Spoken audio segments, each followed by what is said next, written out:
The head of ICE was under oath before Congress when he made a damning accusation against law enforcement in Colorado yesterday that local law enforcement here leaked news of a raid in Aurora, and that allowed gang members to escape.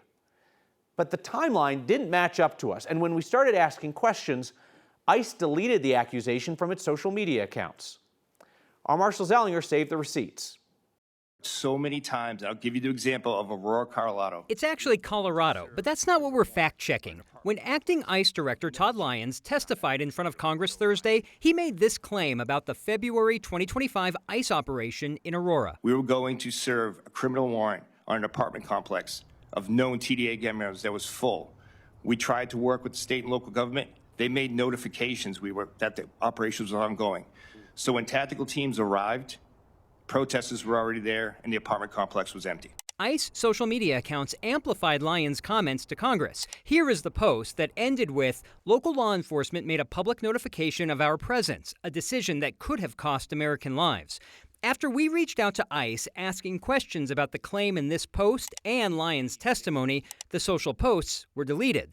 This morning, we asked ICE and the Department of Homeland Security why they deleted them and which law enforcement they believe leaked the operation. This evening, we still do not have an answer. When we reached out to the city of Aurora about the claim, we got a statement saying the city, including the Aurora Police Department, was not and has not been involved in the development and activation of any federal immigration enforcement plans in Aurora. Perhaps the reason why the Aurora apartment complex, where members of Tren de Aragua were known to live, was empty?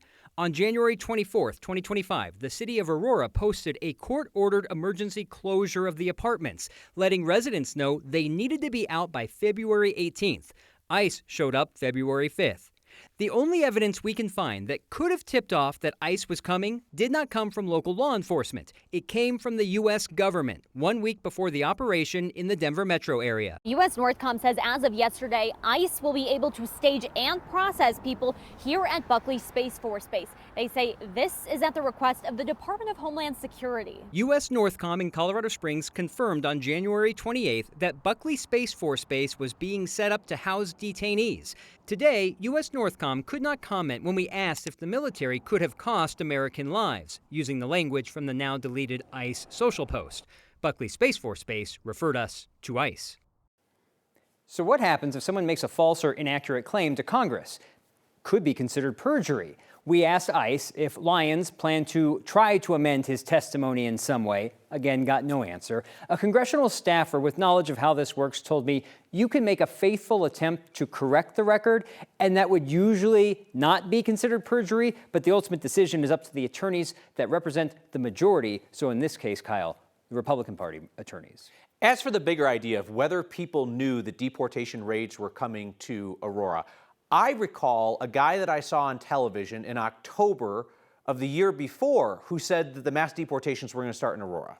Yeah, I think the person you're talking about was then candidate Donald Trump making a campaign visit to Aurora, calling it Operation Aurora. Now, the claim yesterday seemed perhaps like just before it was about to happen, but there was no secret it was going to happen. Right, and again, if ICE has evidence that local law enforcement really did tip off a Venezuelan gang right before a raid, we're all ears because they're making the claim publicly. Marshall Zellinger, thanks for asking questions.